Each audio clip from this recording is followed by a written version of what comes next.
Mie yang ukuran besar tuh ya Allah, kenyang itu. Mie celor tidak asing di masyarakat Palembang. Makanan berbahan mie ini menjadi salah satu menu pilihan saat berbuka puasa. Cara membuat mie celor cukup mudah.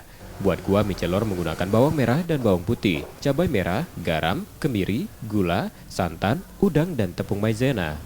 Haluskan semua bumbu.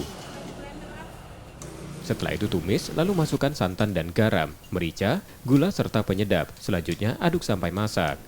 Agar kuahnya lebih kental, tambahkan tepung terigu yang sudah dilarutkan dengan air. Kemudian tunggu sampai kuahnya masak. Celupkan sebentar mie yang sudah disiapkan dalam rendaman air mendidih. Celupkan juga toge sebentar dalam rendaman air mendidih. Hidangkan mie dan toge dalam piring.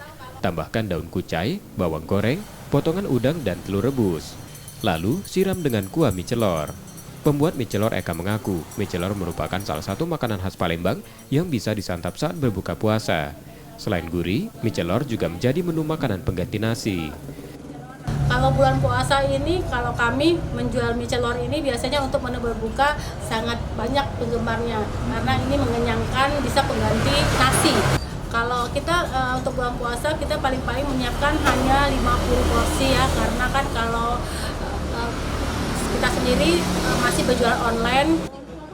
Satu porsi mie celor dibanderol hanya Rp15.000 per porsinya. Nur Muhammad, Kompas TV, Palembang, Sumatera Selatan.